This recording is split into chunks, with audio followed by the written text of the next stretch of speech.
Vani. She might be giving a call to Priya.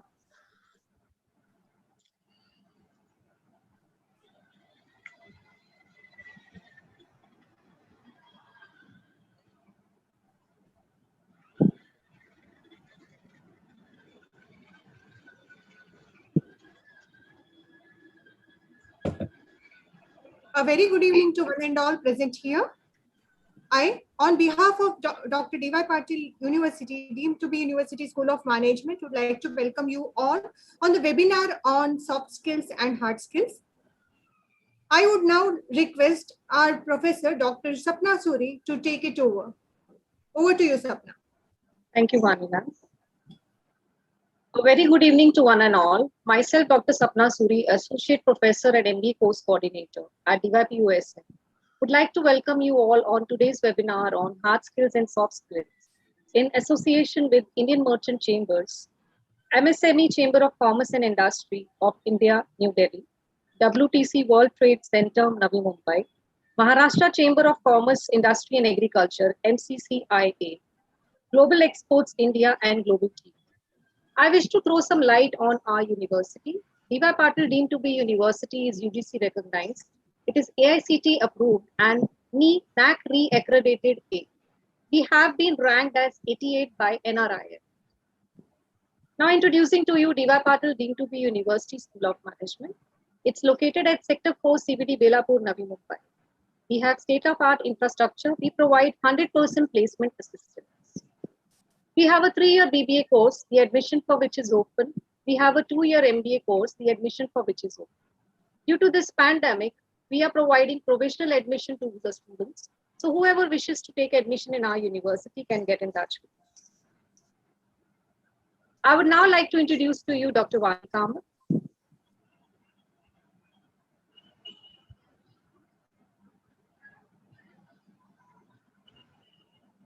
Graduate from Mangalore University.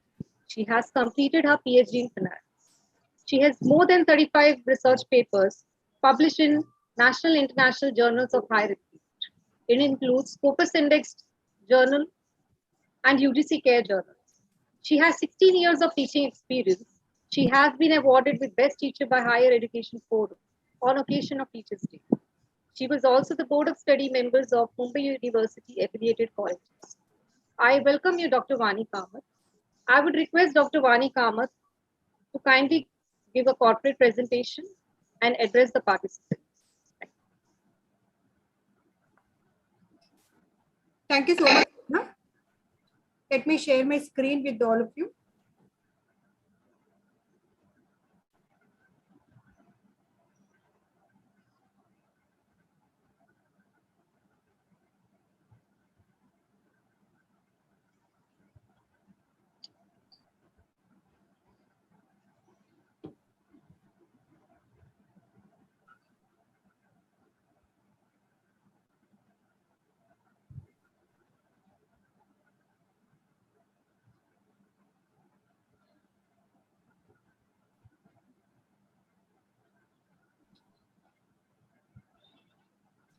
D.Y. Patil Group was founded by Dr. D.Y. Patil, who is the former governor of Tripura, Bihar, and Kolkata.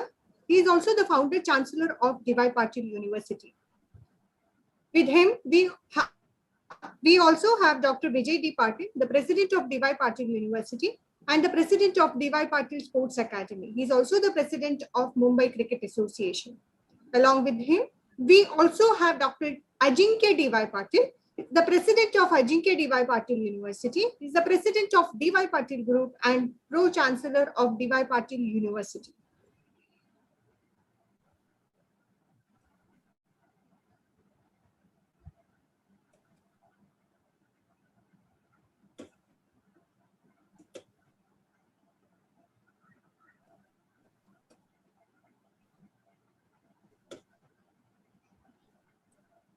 D.Y. Patil deemed to be University Navi Mumbai was established under Section 3 of the UGC Act 1956. It's also NAAC re-accredited with A grade. It's amongst the top 10% of Indian universities. Dr. Shirish Patil is the Honorable Vice Chancellor of D.Y. Patil University. He is also the ex-dean of D.Y. Patil Hospital. Now, presenting to you all our own D.Y. Patil deemed to be University, School of Management, Navi Mumbai. It's located in Sector 4, CBT Belapur, Navi Mumbai. The recognitions which we have on our credit are Times Now survey has ranked DYPUSM as #1 private university in Mumbai. It has also ranked DYPUSM as 11th in Mumbai. Outlook India magazine has ranked us 63rd in All India level. Careers 360 has ranked us amongst the top 10 in Maharashtra with the AAA. Business Today has ranked DYPUSM as 34th in future orientation. Business World has ranked DYPUSM 94th in All India amongst the top 100. It gives me immense pleasure to also share with you all that DYPUSM was awarded second prize by HUF on innovation. Our students have also added the feathers in our cap by winning various awards at the national and international levels. So one of the best examples is that they have innovated or invented wireless home system, and they have started their own startups. DYPUSM has also bagged an Excellence in Education Award given by Midday. NIRF has ranked our university as 88th in 2019 rankings. Some of the awards of the Best Teacher Awards, which was presented to our teachers. Our students have done really well at the national and international level in various events and bagged various awards. Some of the glimpses of that can be seen here. Our teaching staff were the pillars of the institute. Our non-teaching staff. We offer 3 programs, BBA, MBA, and PhD. Under MBA, we have MBA in Marketing Management, MBA in Finance Management, MBA in Human Resource Management, MBA in Operations Management, MBA in Systems Management, and MBA in Entrepreneurship Management. And under the sectoral programs, we have International Business Management, Sports Business Management, Health and Hospital Management, Pharmaceutical Industry Management, Biotechnology Management, Banking and Insurance Management, Logistics and Supply Chain Management, and Aviation Management. And I'm proud to say that we are the pioneers in starting various sectoral programs, which are very specific to the industry and which are very specific to the sectors of the industry. We have the intercollegiate sports event known as Colosseum. Some of the glimpses of that. The cultural activity of DYPUSM is known as Pharma, which is a 4-day event wherein our students participate with full enthusiasm. Some of the glimpses of that. DYPUSM is always ahead of its peers in also fulfilling its social responsibility. So some of the examples are there in front of you, wherein we had conducted plantation drive and road safety campaign for the benefit of the students. We have 2 major social projects known as Drishti and Tasa, wherein we aim to convert all our students to entrepreneurs. Not only that, we also help the people who are in the rural areas to get the employment, and also our students help the people at the rural areas to promote their products and market their products. The testimonials given by the employers, our recruiters. The recruiters in core management are PepsiCo, Voltas, Godrej, Flipkart, Raymond, Tech Mahindra, Amazon, Future Group, Unilever, SBI Card, and many more. Under banking and insurance sector, we have S Bank, HDFC Bank, Bank of India, Axis Bank, Bank of Baroda, and many more. Under health and hospital sector, we have hospitals like Apollo Hospital, Fortis Hospital, Seven Hills Hospital, Safi Hospital, Hinduja Hospital, and many more hospitals to come to the institute. As all of you know that we are having this leadership series, which was started in the last month, and we have it till the month of, till 24th of July. And this is the 7th webinar which we are having. After this, also in the next weekend, we have our next webinar, and the topic for the webinar is challenges and opportunities in life insurance sector, which will be taken up by our assistant professor, Dr. Mangesh Jadhav, along with an industry expert, Mohammad Yunus. So he is a very good orator in this field, and he has a vast experience in the field of insurance. So I request all the participants who are the part of this show would also be present for this webinar. So all the details of the webinar are here. So you can also participate in this. The brochure of BBA. The brochure of MBA, anyone who is interested in taking the admission can note down the numbers which are mentioned here. Thank you so much. Over to you, Sapna.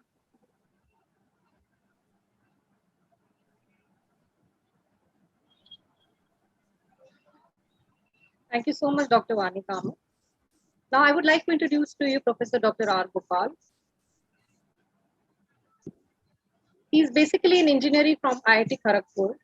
He's mechanical engineering. Subsequently, he did his MBA, ICWA, PhD in postdoctoral research field. Professor Dr. R. Gopal is currently Director, HOD, and former Dean of D.Y. Patil Deemtubie University School of Management. He has more than 27 years of corporate experience at Bush India Limited, Larsen & Toubro, Tata Economic Consultancy Services, and at Siemens. Additionally, he has more than 30 years of teaching experience in various B schools in and around Mumbai in the areas of marketing, finance, general management, etc. He was also the visiting faculty in several B schools in USA. In USA, he has conducted several programs on topics like how to do business in India. He has also published more than 200 research papers, both in Indian and foreign journals.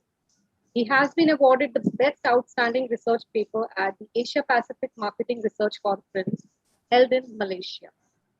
He is also a reviewer to several international journals or having a high impact factor. He is well conversant with the rules of AICT as well as UGC rules. Also the new education policy 2020. He is a guide for MPhil and PhD students of several universities in India. More than 100 research scholars have received their PhD and MPhil degree under his guide. He is also the author of several books and is a chief editor to several national and international journals of the field. Additionally, he has written several books on management and has been highly received by the student and corporate community. To name a few, the books that have been published are Marketing Strategy and Applications, second edition by Himalaya Publishing House, Case Studies in Business and Industry Management, Indian Context, Himalaya Publishing House.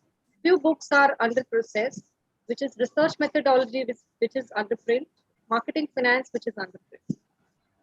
He has successfully conducted several webinars on topics like impact studies due to COVID-19, National Education Policy 2020, career development, etc. He has also conducted many national and international conferences. The latest has been on the theme Make or Bharat Go Global. Dr. R. Gopal is also a recipient of many awards. To name a few is Rashtravidya Saraswati Puraskar awarded by International Institute of Education and Management, Rashtra Vikas Ratna Award awarded by Economic Growth Society of India, Glory of India Award awarded by Indo-British Society London, Best Teacher Award awarded by Higher Education Forum, Best Management Teacher Award in Management Education by MDC Global and Knowledge Cafe, Educationalist Award by National and International Compodium, New Delhi, Star of Asia Award, MSME Chamber of Commerce and Industry of India, New Delhi, has declared Professor Dr. R. Gopal as a Corona warrior and many, many more. His motto is to transform every student into an achiever so that every student will create a success story. I welcome you, Professor Dr. R. Gopal. I would request Professor Dr. R. Gopal to address the participants. Thank you, Sapna. Thank you very much, Sapna, and good evening to Deepak, Sandeep, Sapna, Vani, Alpha, and all those who are watching us or viewing us on the Facebook, on YouTube, and also to those who are viewing us on Global TV. a very good evening to you. Let me begin the whole thing on a very, very positive note. It's extremely what is happening in the current environment. According to the government sources, according to some mystics, some astrologers and some government panel members, COVID-19 is expected to end by 21-22. That means somewhere in the year, by the end of December 22. Of course, there would be wave 3 and wave 4 and etc. coming up. And I sincerely hope and pray to the good Lord that these predictions which people are saying come out to be true. Having said this, if we were to analyze the past 2 years that we've gone through, it has been a year of recession, a year of hardship, a year of high-level stress. And this appears to be more severe than the financial crisis which took place in 2008-9, or even worse than the medical pandemic which took place, for example, like the Surat plague, the Spanish flu, the bird flu, swine flu, etc., etc. The world GDP is dropping. And India also had a big drop in the GDP. The GDP dropped to almost minus 7.3% in the fiscal year 21, or in our parlance, in the simple parlance, in the year 2020 to 2021. And for the year fiscal year 22, it is estimated to grow to almost about 9.5%. Of course, these estimates are varying because some of them are talking about 11%, some of them are talking about 10%, some of them are even talking about 8%. And why is this important to us? This is important because one must remember that when the GDP growth is high, it means there's a lot of activity taking place at the lower levels, at the ground level. And when there is a lot of activity taking place in the ground level, that means production is high, consumption is high, and therefore investments are high. And consequent to this high investment, employments also start shooting up in a big way. And that's why it's so very important. When you look at the whole thing, there have been several disruptions in the manufacturing sector. AI, robotics, data analytics has all come in. Work from home has become the new norm. And consequently, many of our students who have tried for placements in April 20 and April 21 have found it challenging. I will come back to this placement issue a little bit later. The second wave of COVID-19 started somewhere in the month of January. And with it came a series of hardships, series of mind-breaking, soul-breaking activities like oxygen shortage, ICU shortage, bed shortage, doctor shortage, etc., etc. And what could be the reason for all of this? The reason is the high level of deaths, high level of active cases, etc. And this has been caused because of our own failures. And what are our own failures? We refuse to mask ourselves. Hand washing and social distancing was not maintained. And with the result, the new variants which came in immediately took charge of the entire environment. And added to that was the vaccination shortage.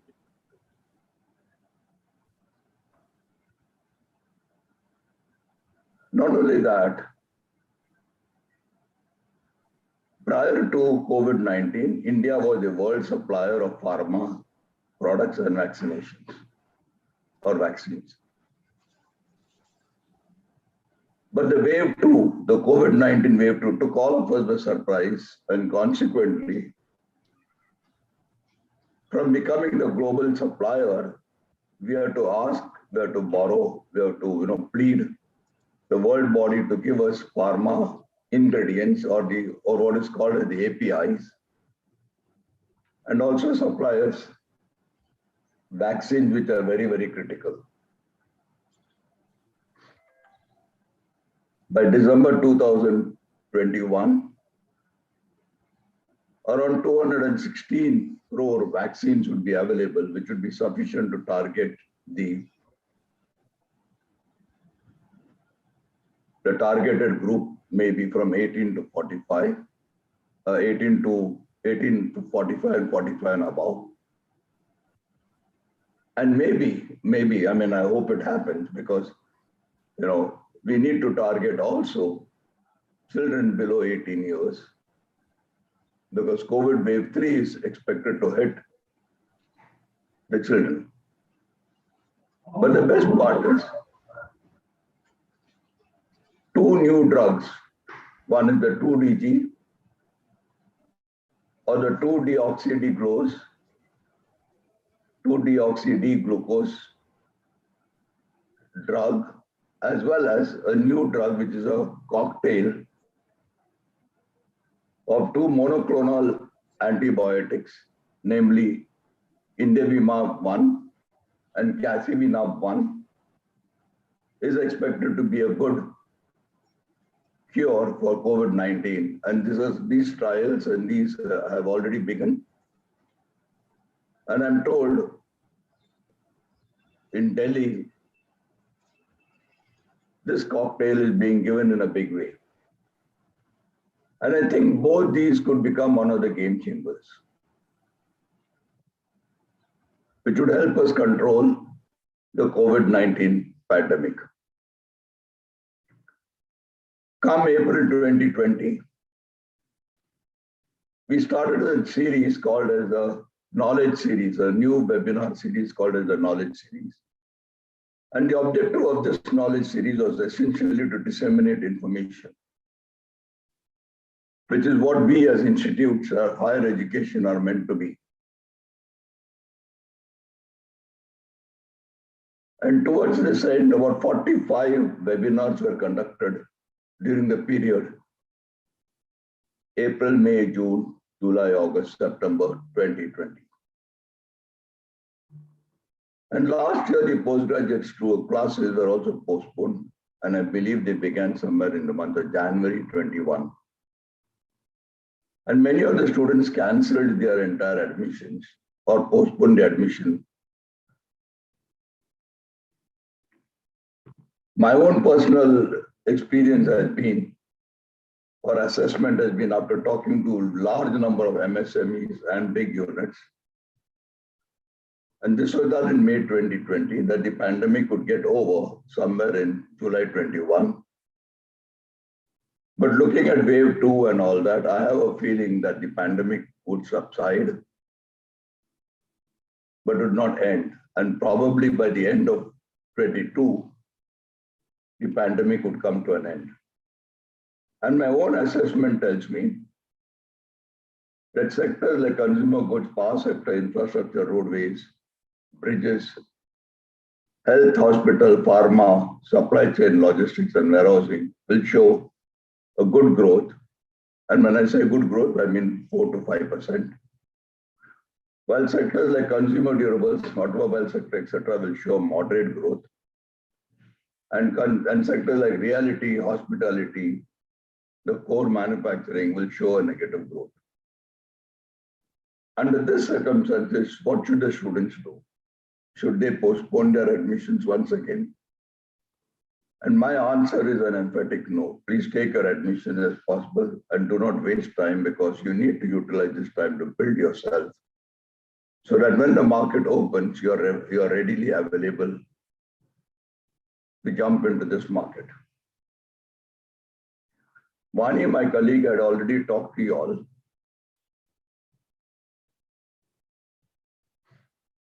on the School of Management.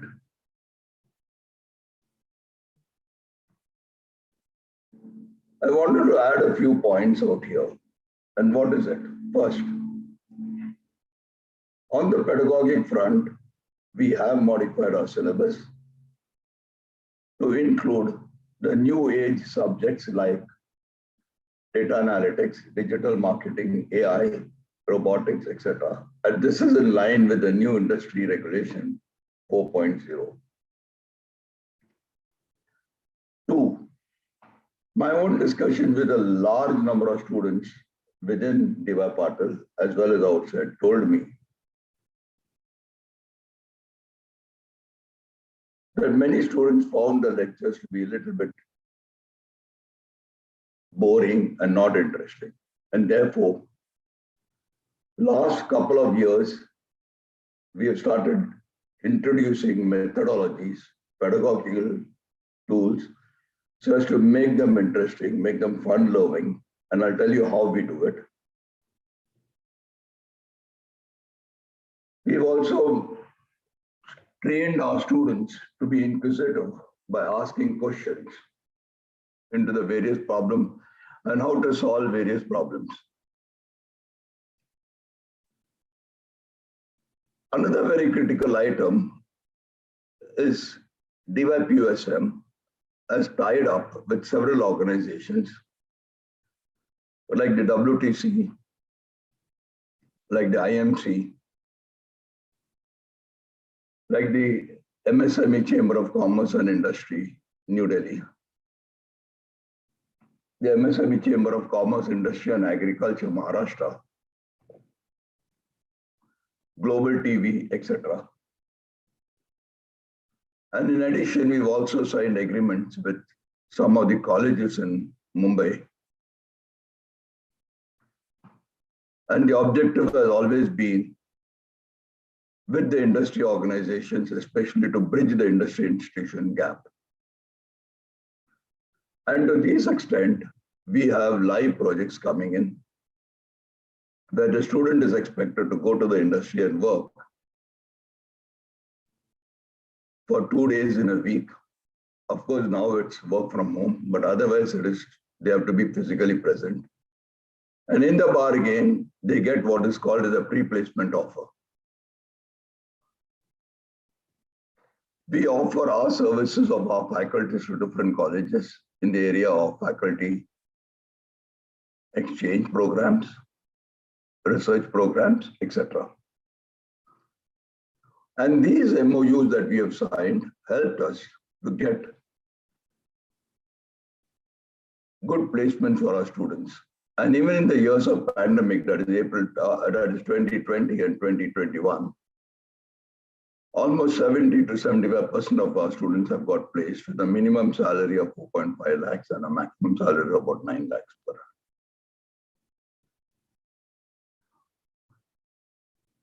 Some of the students have lost jobs in spite of getting placement offers. And this is where our very strong alumni association came into play. And they helped us in getting placements for our students.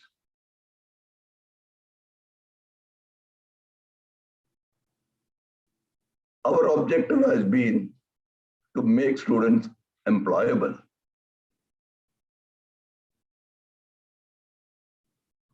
And to that extent, my own personal objective has been that every student of mine has to be a success story.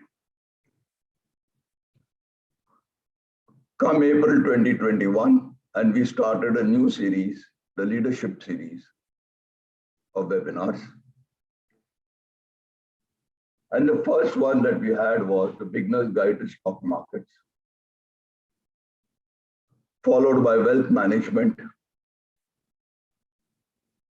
and taxation. The idea being you make your money, manage your wealth, and for heaven's sake, please don't avoid taxation. Pay your taxes judiciously and legally. And that was the reason why we had the second webinar. And this was followed by, on the request of our stakeholders, because I had been talking about the pharma sector, they said, Gopal, let us know what are the opportunities in the pharma sector. And that's why we had this seminar, a webinar on global opportunities in the pharma sector.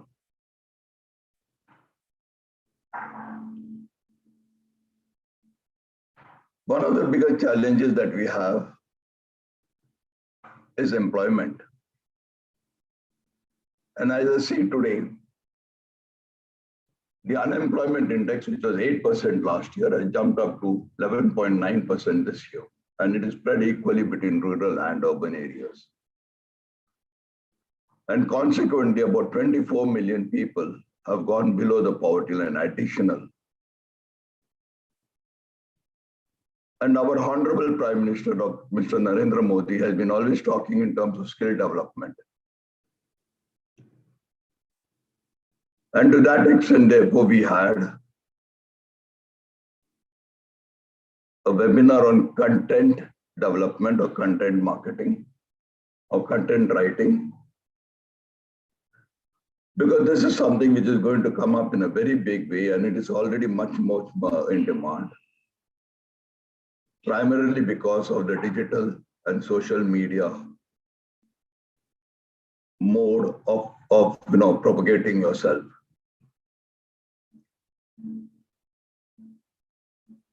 A few minutes back, I had mentioned that another big area of growth has been the supply chain logistics.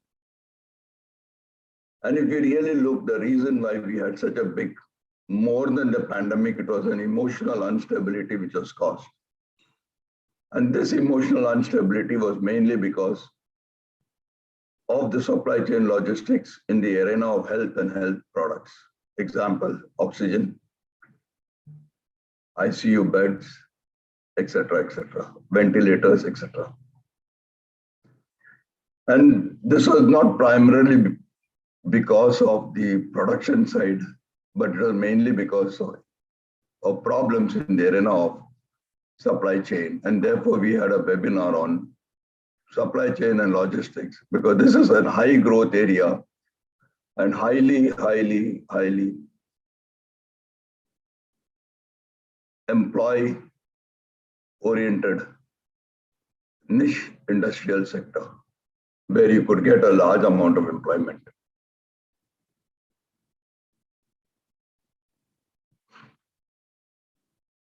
Around 250 companies come visit our college every year. And I make it a point to meet all of them, or at least many of them, whenever I have the time to meet them. And my discussions have always centered around, forget the other parts, like what is the profile, all these things. But I also asked them, I said, please tell me, on what basis do you actually select people? On what is the basis you actually take up students? And I have found out that most of the corporates talk in terms of three basic areas. And one is the technical area or the fundamental area. Second is the application area. And third is the holistic development area, where we talk about life skills. And that was the reason why we took up this subject today. And to do this talking, we have two eminent speakers. One is Dr. Sandeep Pandey, and the other is Dr. Deepak Patnaik, who are experts in this area in their own way. And when I say life skills, I'm talking about hard skills and soft skills. And these are the people who are experts. And more about them, we will listen to them a little bit later, maybe exactly 2 minutes down the line. Next Saturday, we have a very, very important topic on the insurance sector. And linked to the insurance is the banking and financial sector. And these sectors are supposed to grow very rapidly. What? With the RBI pumping in a lot of money to ensure that growth takes place. Typically, for example, let me tell you, just yesterday, the RBI announced a 50,000 crore package for the development of the MSME sector. And this is something which is growing. And therefore, I see this area as another area of high potential employment area.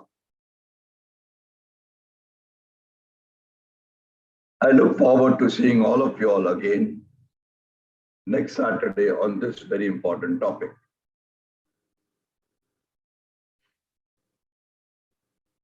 My dear friends, my dear panel members, I began on a very positive note by saying that this COVID-19 would end.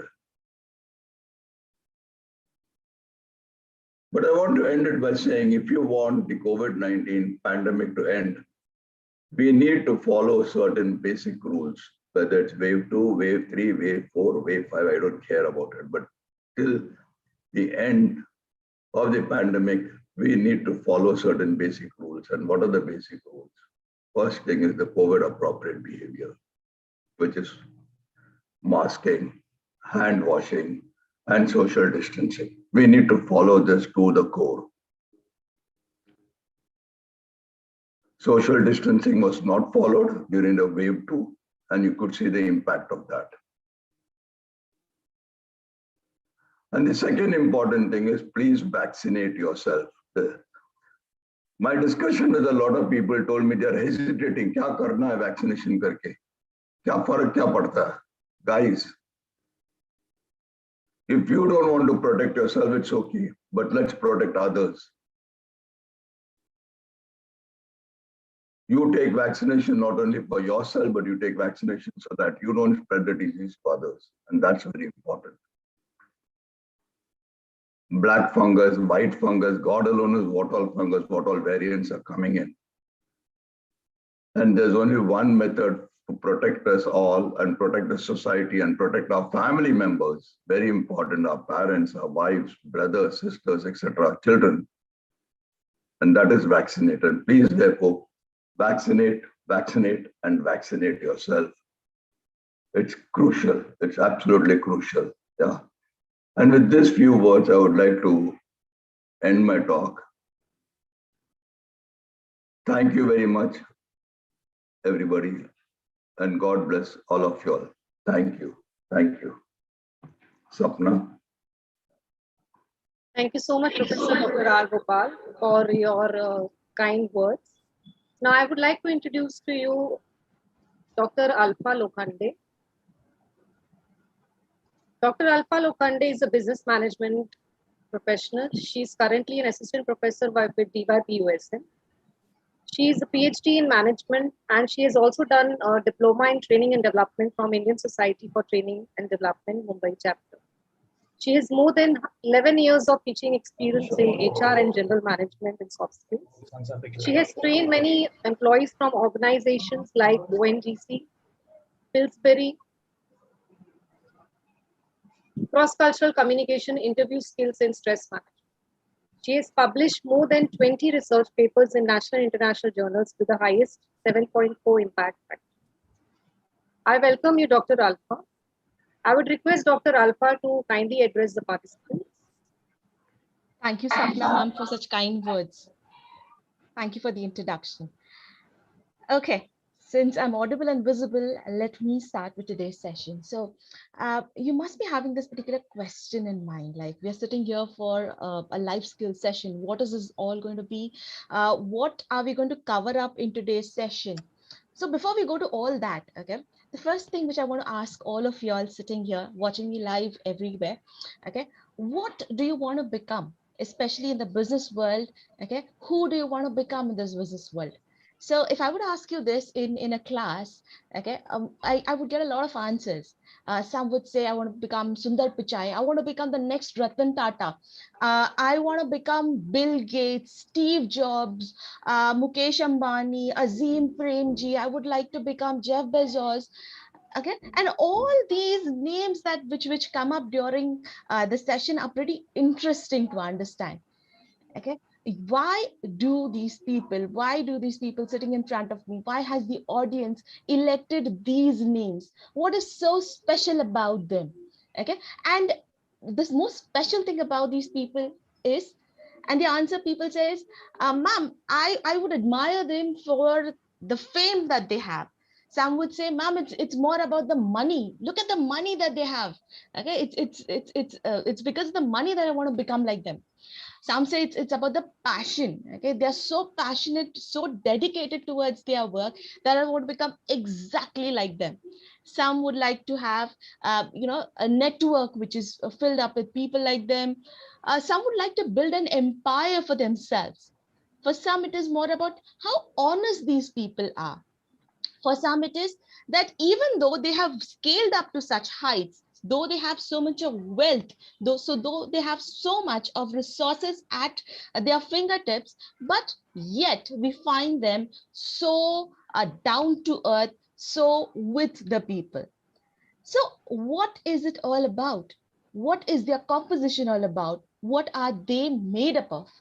Okay, what are their life skills? What is their mood? All of these people that we have spoken about have found their mood. Okay, I'm repeating this particular word, and you might be asking, ma'am, you're repeating this word mood, mood, mood. Dr. Alpha, could you throw some light on the word mood? I will. Mood is actually, if you remember in the olden days, okay, when we used to have castles and forts, a lot of these kings, when they had their castles, each of these castles, just to protect itself from enemy invasion, they used to have a trench which was there all around that particular castle or fort, and they used to fill it up with water. And that water used to have dangerous creatures, crocodiles and other animals inside, so that any predator, if any, okay, would actually be eaten up by these animals, and the fort would get protected, and it would act as a security system. Just like the kings and queens of those times and the security system of those times, moot is nothing but creating some kind of a competitive edge within you. And that competitive edge, that special thing within you, that is nothing but your life skills. Your life skills help you achieve that fortress around you, create it so strong that you become the one which other people want to become like. Okay, you are the one that other people want to copy your model. They want to study your business model. They want to study you as a person. Your personality becomes, it's shaped in such a way that they want to become you. Okay, because we know the world is constantly changing, the environment is constantly changing. From the last 5 years, technology has progressed in every way. Okay, we've become a global economy. No longer it's been long that we are just focused on one country. There are MNCs which have come into picture. We are becoming global citizens, as we can know it. The way we are into education, the way we work. Okay, so education is changing. Schools have come down to home. Colleges have come down at your own house. Work from home has become something which is very much normal with the pandemic. So this transformation which is there, okay, that has happened at a very large scale. Okay, and with this, okay, we are going in a very fast paced life.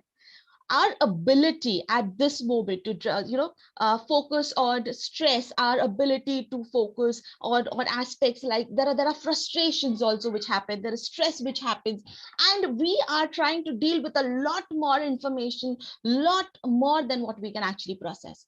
So over a period of time, we have realized there is a dear need for flexibility in our life.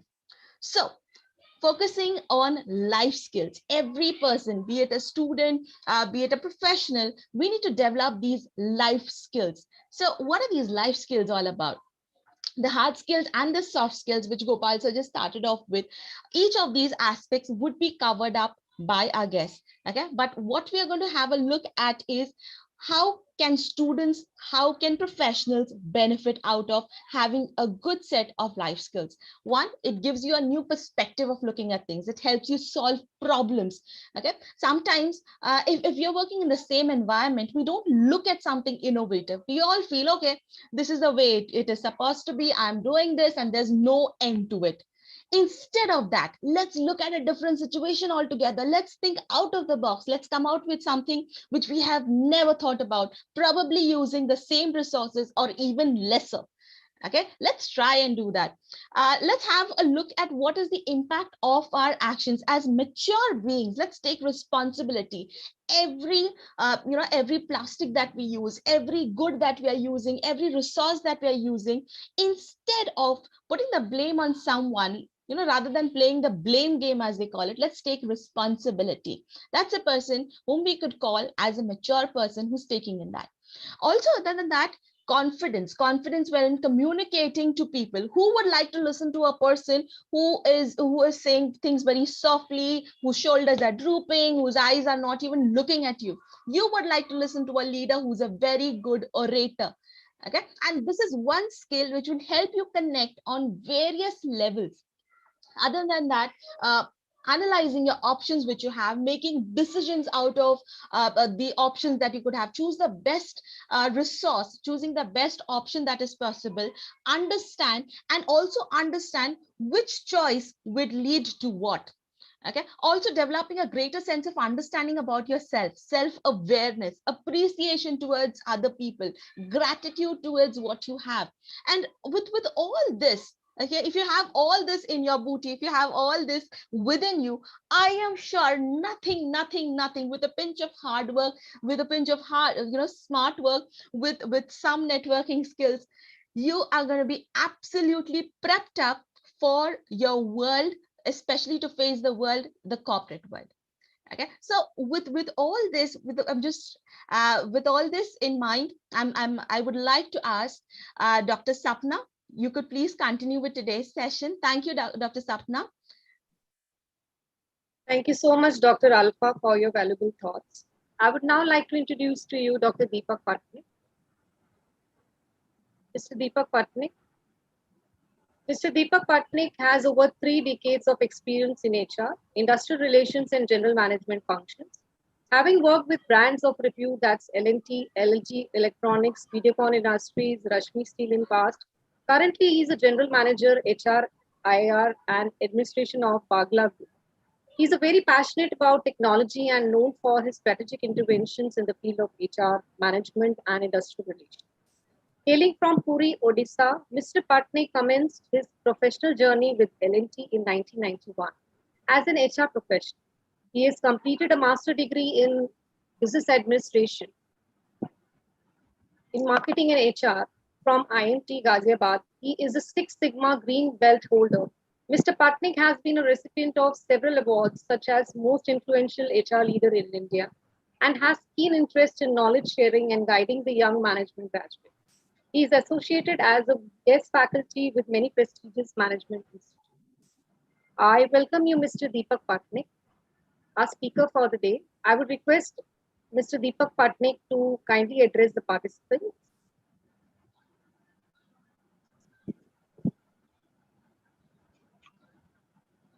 Hello, good evening, everyone. My name is Deepak Patnaik, and I sincerely hope you all are doing well in this pandemic time. As you know, we are passing through a great pandemic time, and we are facing lockdown, scarcity, burden, etc., etc. Now, believe me, this has given birth to increase in social and economic hardship, which is felt by the employees and their families. All the stringent norms of wearing, various kinds of masks, social distancing, fear for the health of the employee and their families, these are creating an enormous amount of stress and anxiety. My dear friends, over and above all this, today there is a big challenge, to continue with the existing job with so many conditions like reduced pay, pay cuts, etc., etc.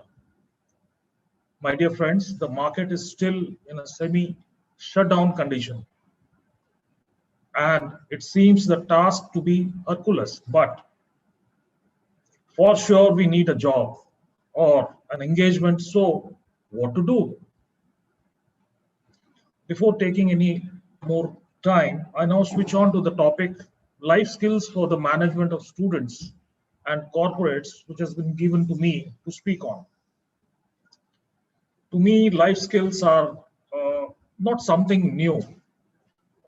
To my understanding, they are a set of basic skills which enable us to effectively manage the challenges and questions we face in our day-to-day lives. Now, they include what? Confidence, assertiveness, decision making, and the ability to stay safe and healthy. Well, it sounds more theoretical. Now, let me come to the real aspect.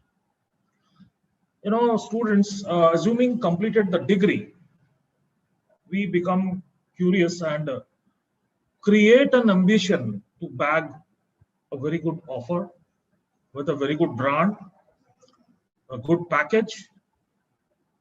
My dear friends, this pandemic has taught us a good lesson and shown the ground realities. There is a big scarcity of employment. No good companies are turning up for the campus. So situation is demotivating. But we are still hopeful to get good days to come in place. Now, having a situation where we are able to get an opportunity to face an interview. Now, what are those things or what are those aspects which will give us a stroke of positivity? My dear friends, it has been observed that most of the students go for an interview with good confidence, but without having in-depth knowledge of even the basics of their core domain. As somebody has rightly said, foundation is weak, the building is going to collapse. So in that context, I repeat my statement. I'm saying that the students, they go for an interview, but without having in-depth knowledge of even their core domain. Now, many of us think that HR as a people in charge is what? He's in charge of filling, open positions within an organization, but it is much more than that. Talent acquisition is just one aspect. Many HR professionals are also tasked with employee onboarding and training, gauging performance, administration of employee, compensation benefits, and higher level policy and strategy development. Now, these responsibilities are integral to the success of an organization, and achieving a respected certification definitely helps you prove you have got the chops to handle the job. Like, for example, say HR person being interviewed and asked a question, very simple question. What HR systems, are you familiar with? A very simple question. Now, to you, you may never have worked with HR system before or have very little knowledge of what exists in the market. All HR departments use a system to track employee data and pull the statistics. Please do some research on what type of system exists. If you have never used one, be honest. A solid answer to this question would be, for example, I imagine, that to track employee data efficiently, every HR department use a database of some type. I have not had the opportunity to use any of these systems so far. I now look forward to learning about these, how they make an HR department more efficient. That could be your answer. Now, another question could be, what is management? At the outset, what it evolves in the mind is management is involving setting up goals, allocating scarce resources to achieve them. It's nothing but a process of efficiently achieving the objectives of the organization with and through people. The primary functions of management are planning, that is establishing goal. Organizing means determining what activities need to be done. Leading means assuring the right people are on the right job and motivated. And finally, last but not the least, is controlling, means monitoring the activities to be sure goals are met. Now, one very tricky question, many employers, they ask, why should we hire you for this position? What is so good in you that I'm going to hire you? Now, this is a closing question. Your final pitch on why you are perfect for the role at the company. Please do not hold back. Tell the interviewer about any skills and experience that make you special. It should be as per the requirements of the job description, the JD, but do talk about why you fit into the company culture and what is that which motivates you to be a part of it. That should be your answer. Set yourself apart with an answer like this. As an HR professional for your company, I believe I would bring energy, motivation to make a difference in the HR team. I'm keen to learn additional skills and use my past experience to make HR the partner that management requires to ensure the smooth running of the company. In addition, I believe that your company value of being self-driven and in the same boat adhere very well with my own values as an individual. I'm looking for a long-term commitment, which is also in line with the company values, ethics and values. Now, my dear friends, there are a few questions when I was talking about the foundation, I was talking about the base or the core domain. Now, in HR, there are something which many a times the employers, they ask, Maslow's need of hierarchy. You people must have gone through it, but please do revise once again. Maslow's hierarchy of needs is a theory of motivation which states that 5 categories of human needs dictate an individual's behavior. Now, what are those needs? Those needs are physiological needs. Very simple, you must remember in Hindi, that is also called roti kapda aur makan. Physiological needs, the safety needs, the love needs, love and belonging needs, esteem needs, and finally, that on top of all these things are self-actualization needs. It's very, very important, the top. Now, there are jargons like theory X and theory Y by McGregor. These you must remember. These are the first. Now, these were first explained by McGregor in his book, The Human Side of Enterprise. And they refer to 2 styles of management. One is authoritarian, that is theory X, and participative, that is theory Y. Managers who use this approach trust their people to take ownership of their work and do it effectively by themselves. Equity theory by Adams. The Adams equity theory posits that people maintain a fair relationship between the performance and rewards in comparison to others. In other words, an employee gets demotivated by the job and his employer in case his inputs are more than the outputs. I was told to discuss something about the psychometric test also, which is the integral part as regards to talent acquisition, as regards to the recruitment type. So what are the different types of psychometric tests? There are 3 categories, my dear friends. One is aptitude test, second is skill test, and the third is personality test. Now, in a very shorter note, aptitude tests are aiming to assess a specific or a general set of skills, though this often depends on the type of job that you're going to apply for.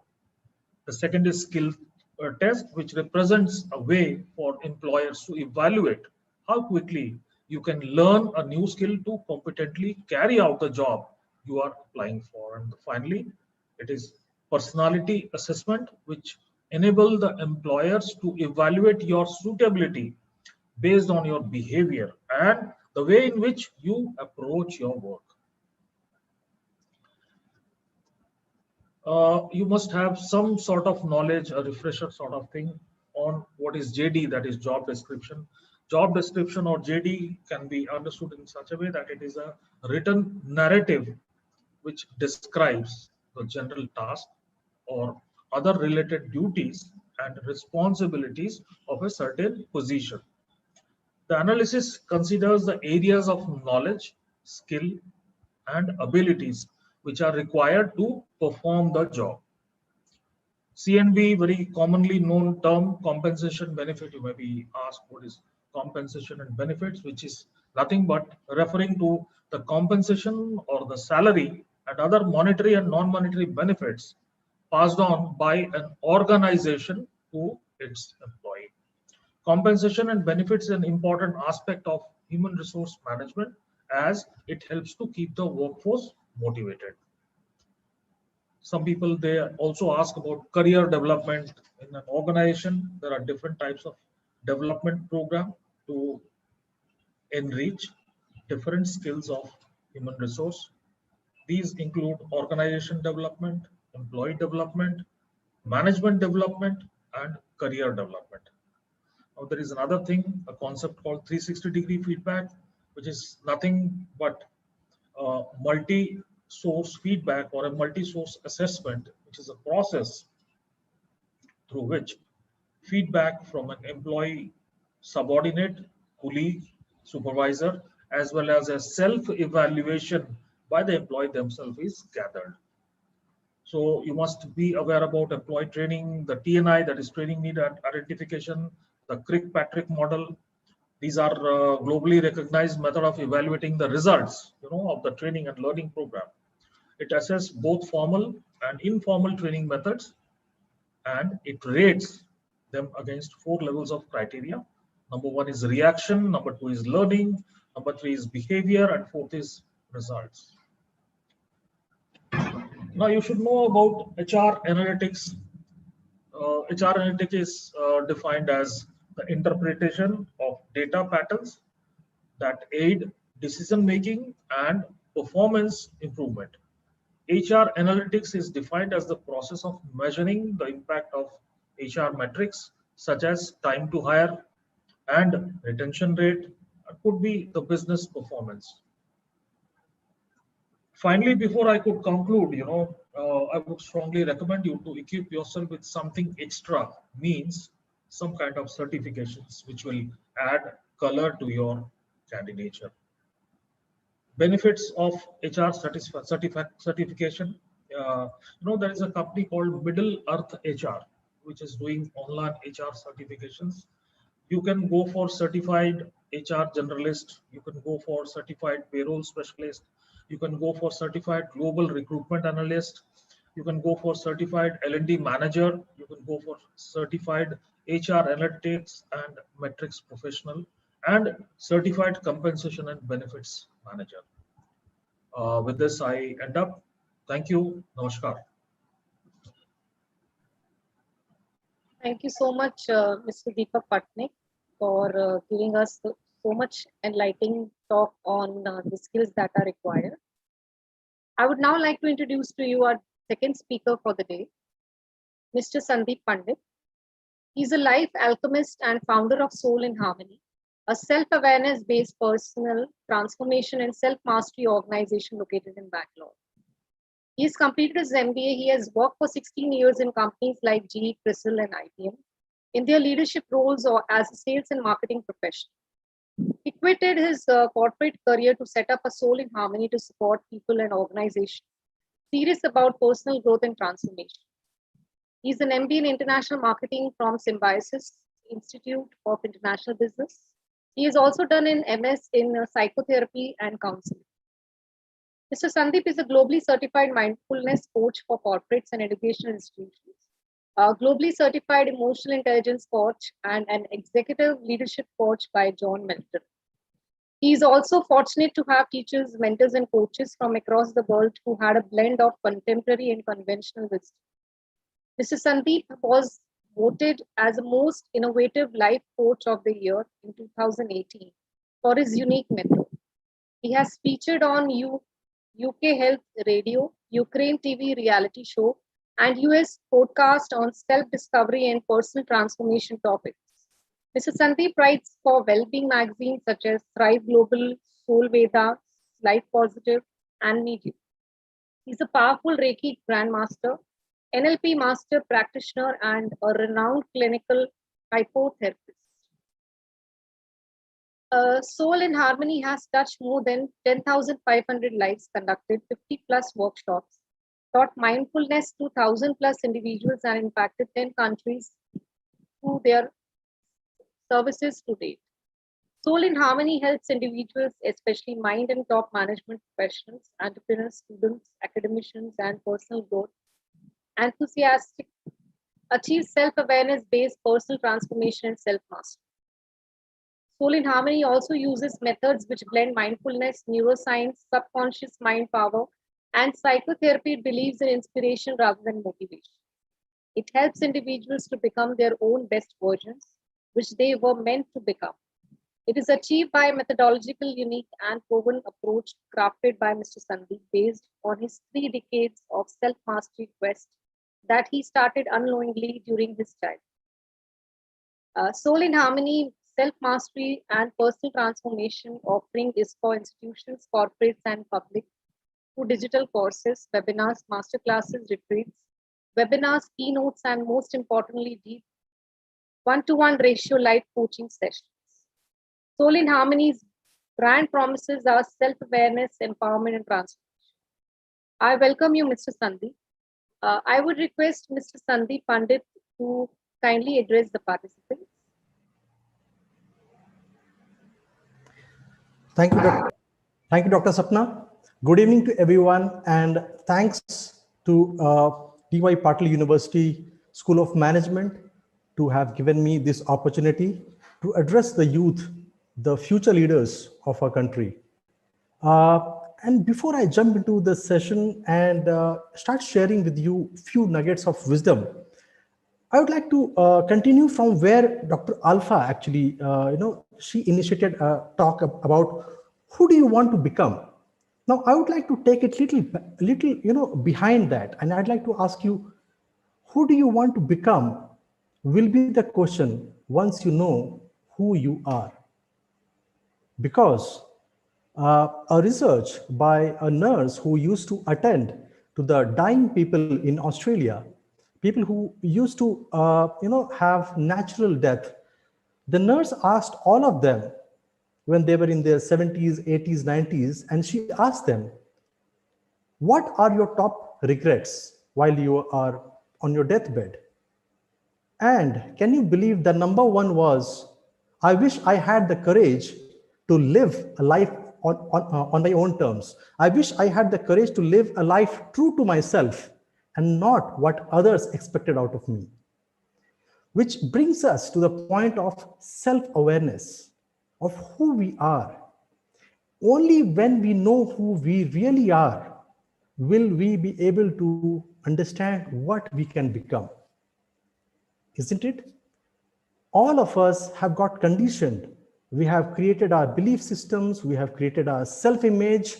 All that has happened over the years when we have grown up with their parents, teachers, peers, media, politics, neighborhood, everything around us. And those are the aspects that impacts our personality, our habits, our behaviors, our belief systems, and then that actually becomes a part of us. That becomes a part of our self-image, and we start seeing ourselves in that, we start feeling that that is our real self. But that is not the real self. That is what we have acquired. The real self is in our core. When we become self-aware, we actually are able to see who we really are at our core. And that's the premise with which I would like to jump into the topic. And I'd like to share with you my screen. So let me just okay. So the topic is how to craft a truly happy and successful life. Now, the 5 areas that I'm going to cover at the end, I'm going to give you 10 minutes guided mindfulness practice, which will help you to be self-aware. But before that, why knowing our life purpose is important, because I touched upon the topic of self-awareness. Now that self-awareness will actually help us to connect with our life purpose, our unique life purpose. So that is number one. What are the drivers of those purposeful life? What are the drivers of the meaning and the purpose of our life that we want to unearth from within us? And then I'll give you a framework, which is huge framework, which is a Japanese framework. I will give you the kind of framework which you can use to yourself. It is a very massive thing and it needs a lot of introspection. And fourth, I would end with, where do we actually start to build a happy and successful life? Where do we start? So I have just briefly touched upon that, but I will go into that detail. So I would like to share with you this quote from Viktor Frankl, who was the survivor from the Holocaust when he was staying in the Nazi camp in a very early age, and all of his near and dear ones, loved ones, were killed one day or the other, and he was the one who was not knowing whether I will live the next day or not. And he went on to live till his 90s. He was, he was out of that concentration camp. Not only that, there was something that he understood, and that was he had a meaning to live, and that's why he could live. And he says, those who have a why to live can bear with almost any how, which means that if you have the meaning of your life, the purpose, the mission of your life, then you can bear any eventualities, any circumstances. You will not be daunted by the situations and surroundings and the events around you. Okay, so this is something that I want to share with you. And why do we need the life purpose? Why do you need to be self-aware? Why are we looking at the meaning? Why are we asking that, let me know what I want to do, let me know what resonates with my inner core? Because if we know that, if we are on that track, I know all of you must be thinking as a students. I have also been on that side of the of life. So if I were in your position, even I was daunted by these placements. How the placements is going to be for me, how which company is going to be suitable for me. Will I be taken in the first round or the second round? Will I be jobless? Will I get a good salary? And all those stuff. But believe me, once you know who you are, you connect with yourself, and that is what has happened to me. Even I'll share with that with my story a little later. You can go through all the roller coasters of life, all the ups and downs of life, once you connect with your inner core. Second reason why we need to unearth, dig, and understand our life purpose is we can stay positive despite the environment around us. You cannot stop the waves, but you can learn to surf. This is what, this is what the Stoic philosophy, or this is what it is. You need to understand that once you understand how to surf in life, in the ocean of life, you will enjoy the waves as well. You learn from the failures. You will fail forward. You will fail faster. You will fail forward. And the third reason is we can have a reason for a meaningful living, not just living. And we all have spoken today about the unprecedented situation that we are living in. Like in 1920s, we had heard about Spanish flu. 100 years from now, they will be talking about what we have lived through. But believe me, if you find a meaningful living, you will be remembered even after 100 years. You'll not be just living for the sake of it. And last but not the least, I would end this slide by saying, when we are no longer able to change a situation, we are challenged to change ourselves. And that is what Viktor Frankl said. If you people want to read more about Viktor Frankl, one of his best books is Man's Search for Meaning. Man's Search for Meaning is what he had written and was the bestseller. And actually, it is being used by a lot of psychotherapists all across the world. So next point is, what are the drivers? What are the drivers for getting a meaningful living or a purpose of life? So few people live for power and they resonate with the power. Some others, they want pleasure in life. But to me, the most important is meaning. If you get get the meaning of your life, then you resonate with your deepest core, and that becomes profound, undaunted. You are not, you cannot be surpassed by, and you are not actually a person who could be daunted by the external situations. Let the external situations be anything, but you will not think about the past and you will not think about the future. When you're not regretting the past and you're not anxious about the future, you root yourself to the present. And that's what Gautam Buddha said always. If man's misery lies in the tendency of the human being to be either regretting about the past or being anxious about the future. So when we root in the present moment, and throughout his 85-90 years, he kept teaching about being self-aware, being in the moment, being in the now. And by being in the now, you'll find the meaning to your life, and then you'll not be daunted by all these things. But when you slow down, you speed up eventually, because you don't do wrong things. You're not in the autopilot in your life.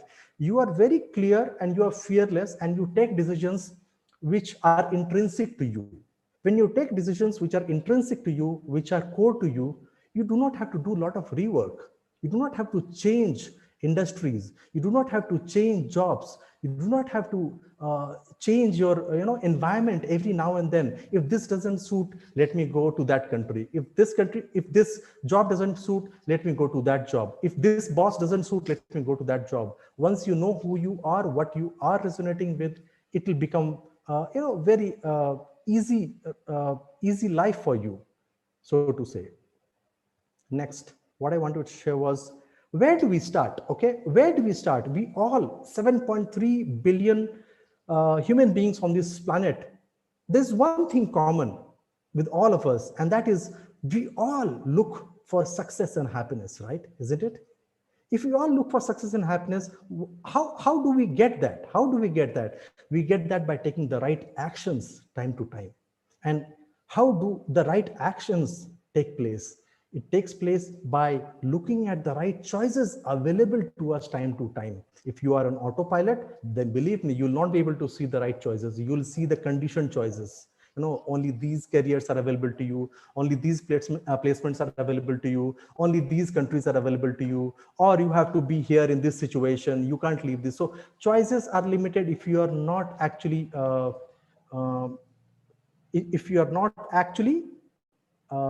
having the right habit of looking at the choices. How you create the right habits? By cultivating the right attitude in life. How do you cultivate the right attitude in life? By having the right belief systems. And finally, how do you create the right belief systems? By having awareness, mindfulness, focus, and attention in the moment, in the now, moment to moment. If you're aware about that, then you'll be able to develop the right belief systems and throw away the unwanted belief systems. You will not be like a grown-up elephant chained, with your legs chained. You'll throw away the unwanted chains. You will develop the right attitude. You will develop the right habits. You will see the right choices, and you will take the right actions, which will lead you to success and happiness.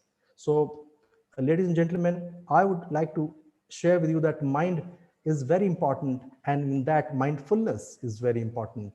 And don't just be autopilot in your life. Don't just pass your life. Be aware about what's happening. And I have a lot of sessions about self-awareness. I'll give you a taste of that self-awareness at the end of this session. There is a 10 minutes of guided practice in my voice, and it is carefully curated for people like you. Success always starts from self-awareness, attention, and mindfulness. And before I go to this framework, let me just share with you that this framework comes from a Japanese, methodology or way of life, thinking pattern. There's a book on Ikigai by Hector Garcia, a friend of mine. Actually, we have met, and he might be writing the foreword to my book, which is upcoming book on self-help, on self-mastery. So what is Ikigai about? Ikigai is the reason to jump out of bed every morning. So if you have got the reason to jump out of your bed early in the morning, then you are one of the lucky ones in this world. There are not many. Everyone goes towards, is fighting to reach that end. and to understand. There are people who get their Ikigai at the age of 20.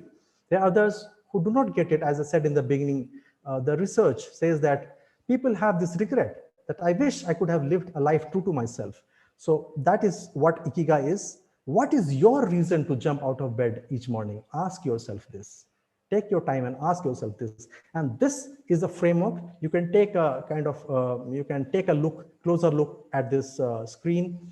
What this says is, what you love, what you're good at. Make a list of what you're good at. What all things you are good at. You are good at painting, you're good at writing, you're good at speaking to people, you're good at imagination. Make a huge list of whatever you're good at. Then make a list of what you love doing. Okay, it doesn't mean that what you're good at, you might love doing.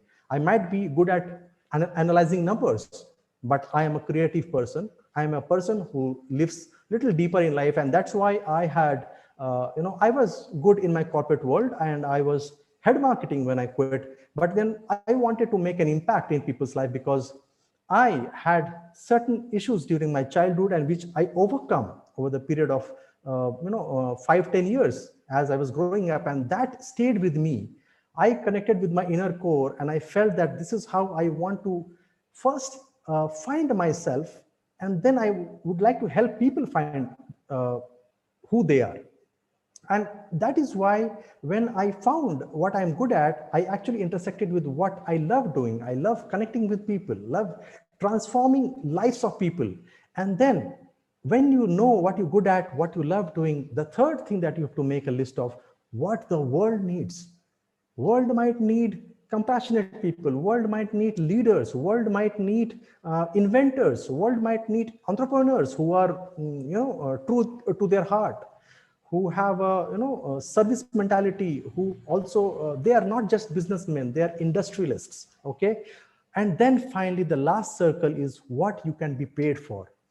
Once when you intersect what you're good at, what you love doing, what the world needs, and what you can be paid for, my dear friends, you will reach the spot, the kind of sweet spot which is called Ikigai. Okay, so I'll just round off this whole thing in this slide. Ikigai is seen as the convergence of the 4 primary elements. What you love doing is your passion. What you love doing is your passion. What the world needs is your mission. What you're good at is your vocation. And what you can be paid for is your profession. Once you intersect all this, then believe me, you'll not look for job changes or that or anything. I mean, it will be just easy for you. All those waves will come in your life. I'm not saying that the waves will not happen around you. Waves will be there, but you will be able to surf through those waves. And I would like to end with this. The architect of this world didn't build a stairway leading to nowhere. Have a goal and know where you are going. So, and I would like to just sum it up by saying these 5 rules. I want to give it to you. You will become what you think about. So think mindfully, be mindful about your thoughts. Look at your thoughts closely, non-judgmentally, objectively. Remember the word imagination. Let your mind soar. Don't get conditioned. I give an example of a grown-up elephant which is chained. Okay, so let your imagination be go all out. Concentrate on your goals every day. Do not just write it somewhere or keep it in the corner of your head somewhere and just wish, have a castle in the air. Look at the goal every day. Connect with that. Fourth, save 10% of what you earn. Whenever you start earning, save 10% of what you earn. And finally, take action.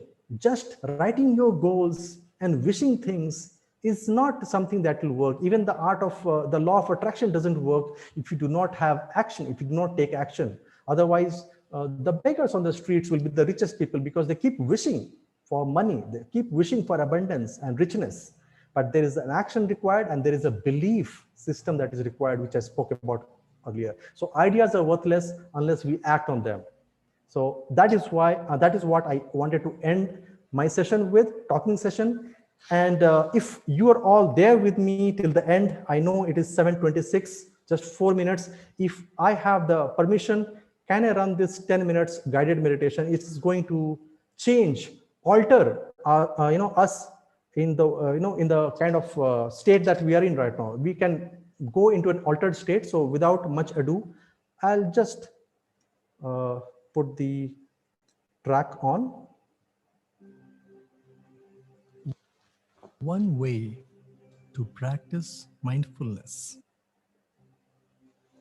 Hi, I am Sandeep, your guide for this experience. Let us now dive in together into the world of self-awareness. One way to practice mindfulness is to be fully immersed in what you're listening to. Today, that's what you're going to practice. You will practice being in the experience of listening to positive messages and being fully present with them. Feeling where you experience in your body as you listen and staying present. Begin by sitting in a comfortable position, taking a moment to make sure your hip bones are even, that your spine comes into a straight alignment, and that your shoulders roll back and slightly opening up your chest. Letting your hands resting gently on your lap. When you feel comfortable and ready, gently close your eyes.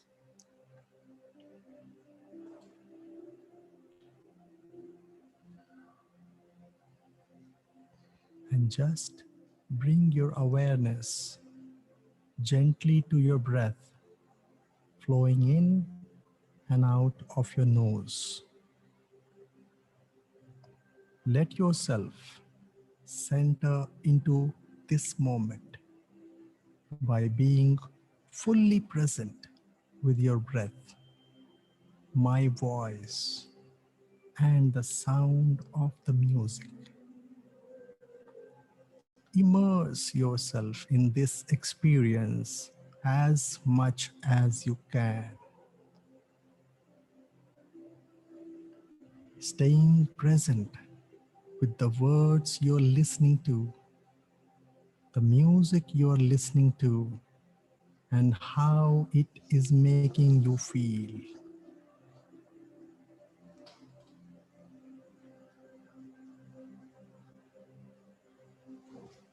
If you ever find your mind wandering, don't beat yourself.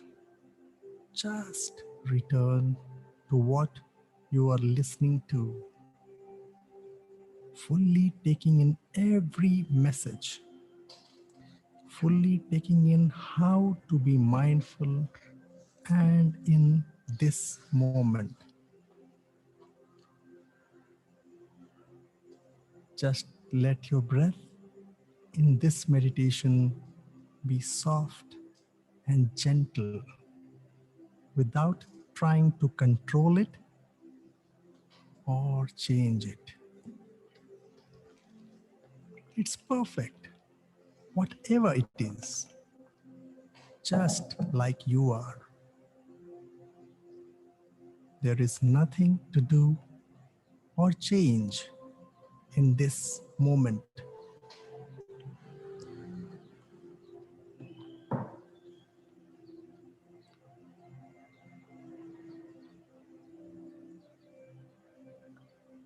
Now feel yourself open and willing to accept that at this moment, you are exactly where you need to be.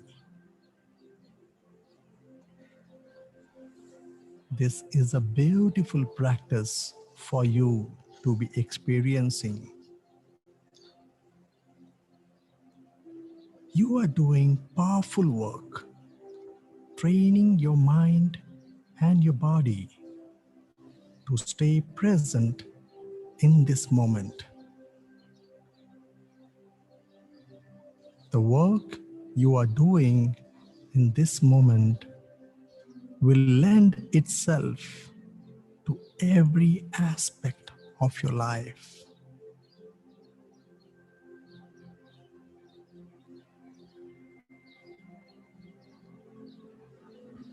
You deserve to experience mindfulness. You deserve the feeling of being in the present moment, fully connected to your emotions, your physical sensations, your external stimuli, fully present, fully here in the now. What a beautiful way to live. Take a deep breath in as you feel yourself living right here in the now. And hold your breath. Now, as you are ready, exhale it out. And now, return to regular, gentle breathing. Notice how your body feels.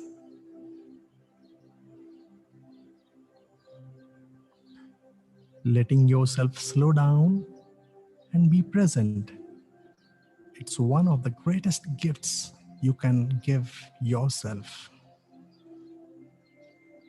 How does it feel to be giving this gift to yourself? You are so worthy of this beautiful, peaceful, and gentle moment. There is nothing you need to do except to be.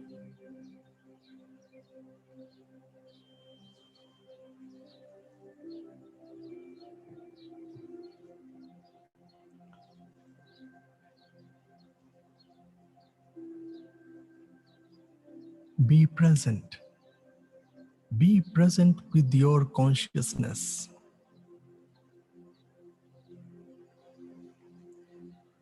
It's a different presence to be present with your thoughts. Being present with your consciousness is actually bigger than that. It's not something you can define. It's just the fact that you exist, the fact of being present with your presence. It's more of a feeling than a thought. The feeling of being present, the feeling of being in the here and now, the feeling of being you in this moment.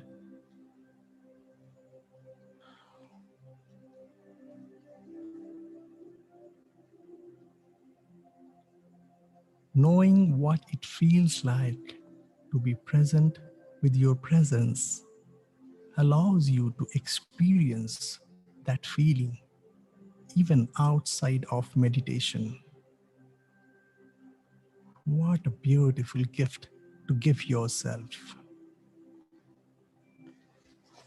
Spend some moments just being present with your presence.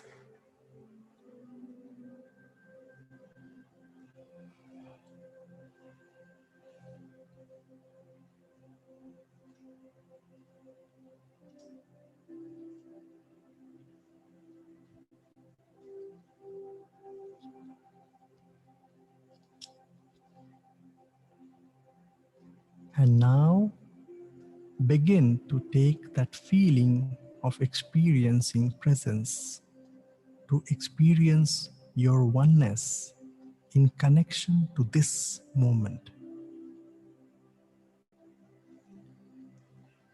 Begin to take the feeling with you as you return your awareness to where you are sitting, still being connected with being in the moment. Open your eyes whenever you feel ready for it.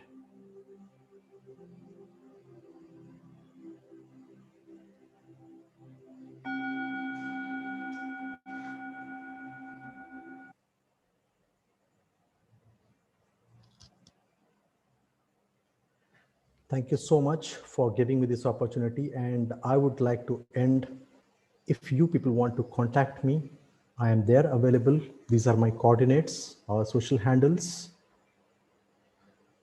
Please feel free to take a look at this, take a snapshot of this, and you can reach out to me. And I'm always there for people who are there for personal growth, who are looking for transforming their lives, knowing themselves. And Ikigai, I know, is a huge subject, but then you can reach out to me anytime and I can help you on that. Thank you so much, D.Y. Patil, University School of Management, the Management Director, Dr. R. Gopal, and all the office bearers to give me this opportunity to reach out to the youth, the leaders of tomorrow. Thank you so much.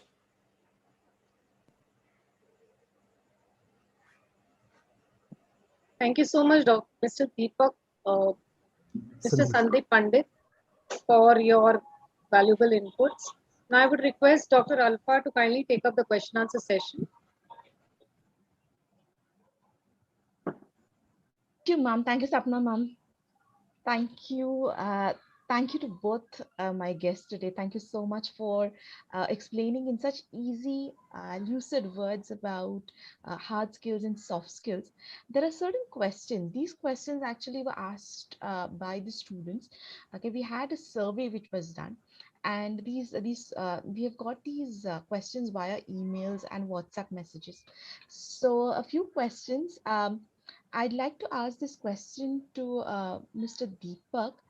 Patnaik sir, this question is for you. Like, as an HR, since you've been interviewing a lot of candidates day in, day out, so this was a question for you. Like, how much weightage would you give for hard skills during an interview? What is the percentage, or how much weightage would you give if there is a candidate in front of you, and if there are two candidates, okay, in varied levels? So probably that everything remains the same, but hard skills, if one is able to answer, one not, how much would you weigh that? Well, as I said during my small talk, hard skill weightage I would give not less than 70 to 75%. Okay. As I rate it, to be the foundation, right? Okay. So if the foundation is strong, for sure, building is going to stand, right? True. But if the foundation is weak, the hard skills are not there. True. Soft skill doesn't matter. So hard skill has to be given 75% weightage, right? Right. So that's the heart of any core professional who's there. Yes. Yes. Okay. Thank you, sir, for that. Okay. This question is for Sandeep sir. Sandeep sir, a lot of students would like to know about inputs on NLP. While your profile was being read out, there was something on NLP which was being mentioned. So if you could just say what is NLP and just how useful is it for professionals or students or anyone rather? Okay. So NLP is nothing but neuro-linguistic programming. Okay, we are trying to, we have got conditioned as we have grown up. So we all have a self-image belief systems, as I spoke about in my session. So we actually also have negative traits. So NLP is neuro-linguistic programming, where you reprogram as you program, use the program for software outputs. Same way we can reprogram our mind using these techniques of NLP, which is very scientific and proven, where we can come out of the habits like vices that we have, bad habits, or we might be feeling addictions, sir? Addictions, yeah, even addictions, even phobias, manias, phobias. And I have seen people who can give up a phobia in one session. I have seen people who have actually had a fear of heights, and with this NLP programming, they have actually, I have taken them to the terrace and they feel that, I don't have that fear anymore. Then vices like bad habits, and then also about some trauma, some emotional trauma, maybe death of someone close while they were young, or maybe relationship issues where they're not able to come out of it. And today's generation, they need that resilience, emotional resilience. And this is where reprogramming your mind is what neuro-linguistic programming does, NLP does. True. Thank you for sharing that, sir. This question is for Deepak, sir. Sir, there is you mentioned in about, you covered up varied aspects which are asked in, especially for an HR interview for freshers. Okay, so would you recommend any book on hard skills per se, or anything specific about hard skills? Something which students should, they could take that as a Bible, ki haan, chalo, we have to refer this. Yes. During my talk, I was mentioning about HR certification. Certification in the sense, earning an HR certification is, to me, an ideal way to show professional achievement, right? Which may also help with career advancement. HR certifications, they actually provide many benefits. It is for both, that is for the employee as well as the employer.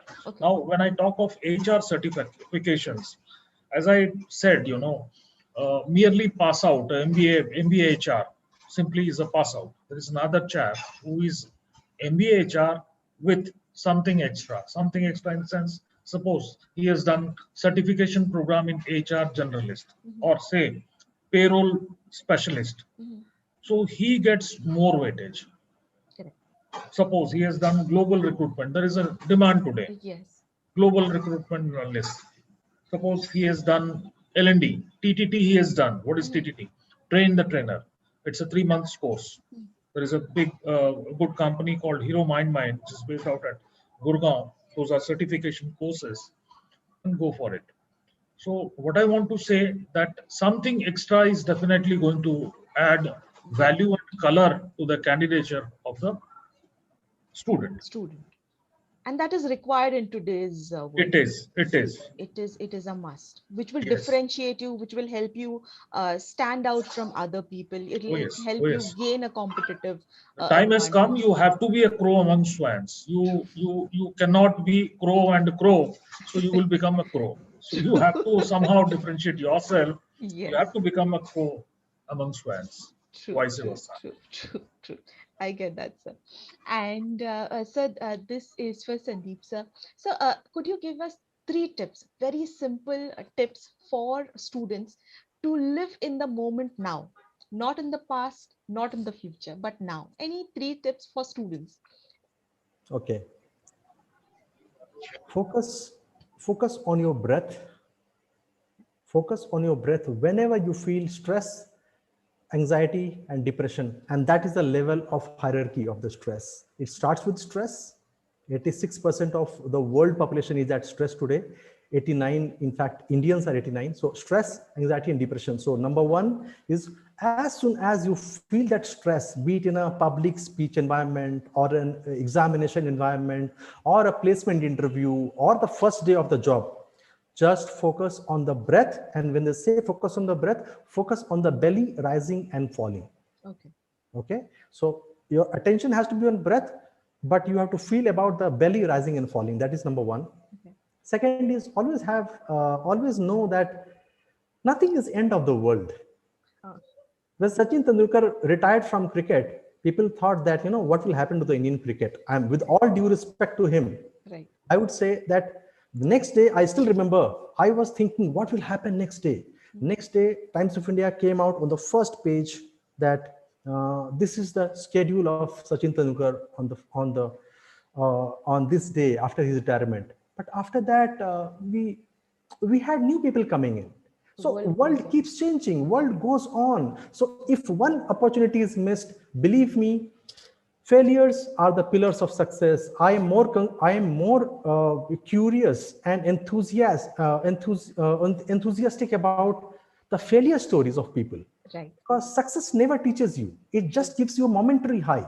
True. But failures give you your learnings of life. And third, try to have energetic company and good company, because Jim Rohn, the coach of Tony Robbins, he said, you become the average of 5 people you spend most time with. You become the average of 5 people you spend most time with. So if you go back and see how your last year was, it will be an average of the 5 people you spend most time with. If you change that company, you change. So company, and then that is one thing. And second is about focus on your breath. And third is nothing is end of the world. True. I so love your simple statements, sir. Nice. Thank you for the tips, sir. Deepak, sir, most students. Alpha, just 1 minute. Yes, sir. I think I recall what my grandmother said. She said, whenever you have to go on a public speaking for the first time or something like that, she said, always take a deep breath and then start your talk. Yes, sir. Yeah. Yes. I mean, this is what my mom and my late grandmother said. They always said, take a deep breath and then start your work. Don't start without it. I think that's exactly what he said. Concentrate on your breath. True. In fact, and the second important thing is when you said about failures. You know, I can only talk about several of my friends who have started entrepreneurship and who have started becoming entrepreneurs and they've failed. And I always tell them that you need to have resilience when you fail, because you need to step up and move forward. And resilience, therefore, is the key to success. Yeah. And of course, good people you have to have. That goes without saying at all. So basically what you're saying is exactly what my grandmother told me and what my mother told me. Thank you. True. You just reinforced what they told me. True. Thank you, sir. Thank you for affirming my statements. Ancient wisdom is always here to stay. Yeah. And they were all scientific, by the way. In fact, what grandmother said, what Dr. Gopal said, it was backed by science. Now they say that parasympathetic nervous system gets activated as you take 2 deep breaths. So you would have heard, we all have heard that before starting to meditate, we are asked to take 2 deep breaths. Why? Because parasympathetic nervous system gets activated, which helps us to relax in a better way. All we have to go back is to our ancient wisdom. Yeah. So true. Okay. Sorry. Deepak, sir, this question.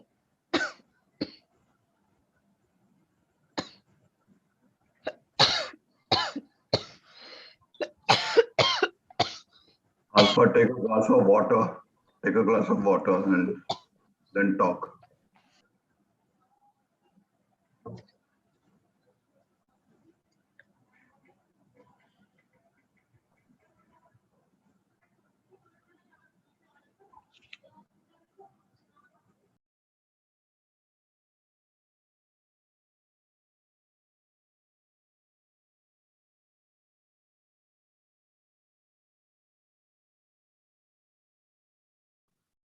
In that short span of 1 or 2 minutes, I think I fully agree with both Sandeep and Deepak.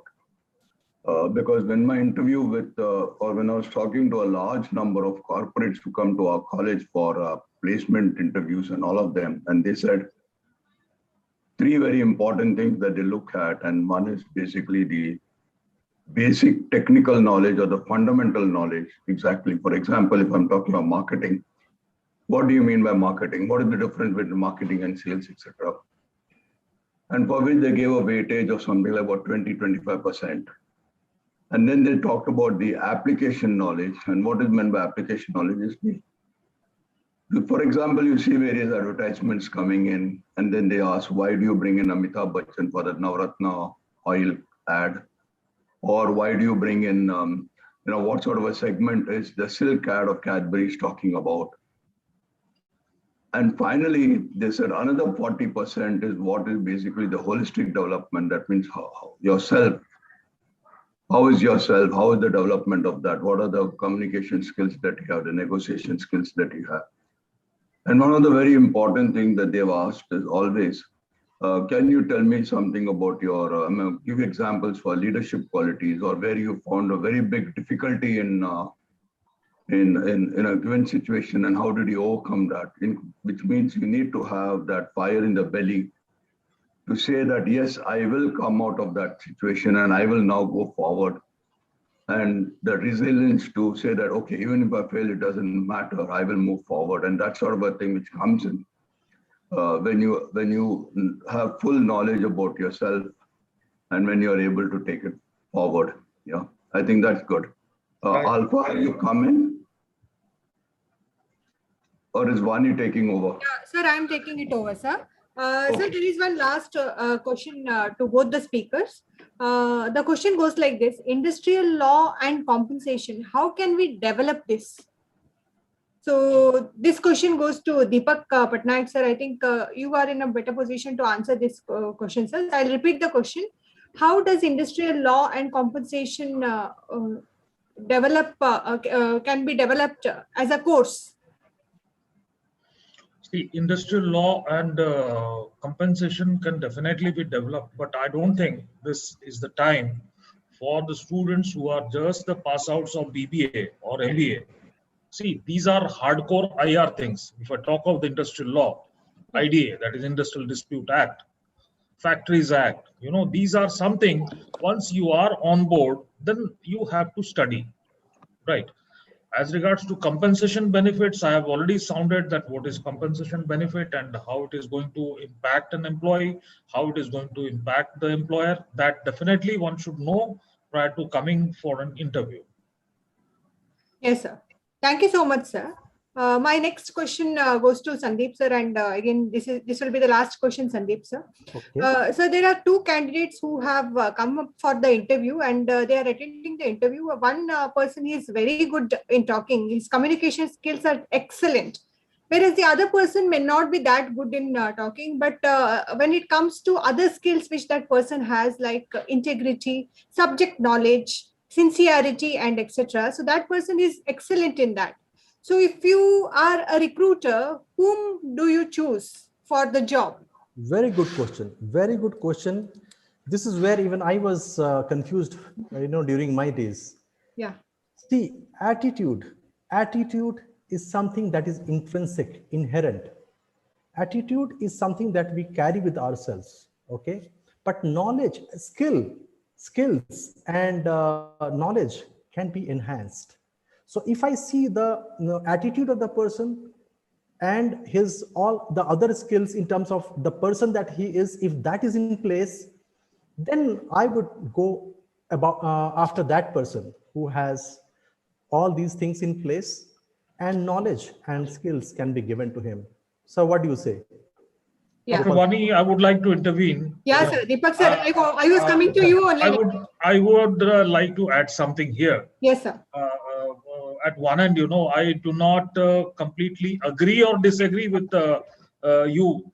However, I have a different perception, As a recruiter, now I need to understand the profile first, If it is a salesperson, I would look at a person who is extrovert, right? And if the profile is accountant, I would definitely not go for an extrovert person. But yes, I would go for an introvert person. Introvertness will do here. So the basic thing is what kind of profile is there as a recruiter. Yes. Now, as a salesperson, extrovert, agar hai banda, he's extrovert, then definitely he's going to sell. Yeah. लेकिन अगर accountant है उसको extrovert होने की कोई जरूरत नहीं है. So this is the first thing as a recruiter I would see. The second thing, as he rightly said, attitude is one thing. I would give not less than 60% weightage. अगर बंदे का attitude अच्छा है, if he's having very good attitude, then definitely for sure is in the cup of tea for me. That's all. I agree 100%. Vani, the choice is between Manmohan Singh and Narendra Modi.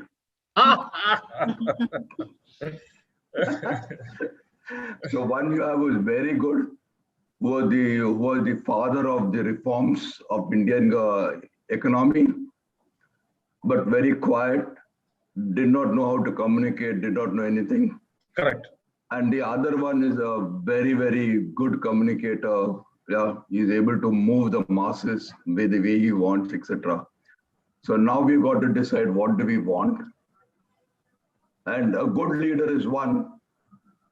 I'm repeating again, a good leader is one who is able to communicate and take the people along with him. Sabke saath, sabke vikas is the fundamental law. And if you have a very good second line, which is able to translate that guy's vision, you can rule the world. There is no doubt about it.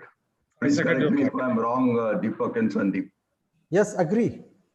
The job, what does job require? Number one, skill. Definitely we have to look at that trait basically, and then the attitude, and then the skills and knowledge can be given to him to enhance, because we all have skill development at our corporate offices also. Correct. Okay, thank you so much, sir. Thank you so much, sir, for valuable inputs from both of you, sir. Thank you so much. So now we come to the end of question answer session, and I would ask Dr. Sapna Suri to propose the formal vote of thanks now. Over to you, Dr. Sapna. Thank you so much, Dr. Vani. It was indeed a very good learning session by all the speakers, Mr. Deepak Patnaik and Mr. Sandeep Pandey. We learned a lot about the hard skills and the soft skills. Before I place my thanks, I would again like to mention that we at DY Patil deemed to be University School of Management have a 3-year BBA course, the admission for which is open. We have a 2-year MBA course, the admission for which is open. I would also like to mention that as it is already being told by the dean, that we again have the series of webinar which is there, the leadership series. So we again have an upcoming webinar which is scheduled on 12th of June, which is on challenges and opportunities in the banking sector. I would now like to thank the university officials, the Chancellor, Vice Chancellor, Chairman, the Registrar. I would also like to thank Professor Dr. R. Gopal, Director HOD of DYPUSN, Dr. Vani Kamath, Dean of DYPUSN, for giving the opportunity to host the series of webinars. I would also like to place my thanks to our associations such as IMC, Indian Merchant Chambers, MSME Chamber of Commerce and Industry of India, New Delhi, WTC World Trade Center, Navi Mumbai, Maharashtra Chamber of Commerce and Industry Agriculture, NCCIA, Global Exports India, Global TV. I would also like to place my thanks to the speakers for the day, Dr. Alfa, Mr. Deepak Patnaik, Mr. Sandeep Pandey, and also great thanks to the faculty members, the participants, and whosoever is watching our webinar for today. Thank you so much for making this event grand success. Thank you. So thanks. You, ma'am. Yes, sir.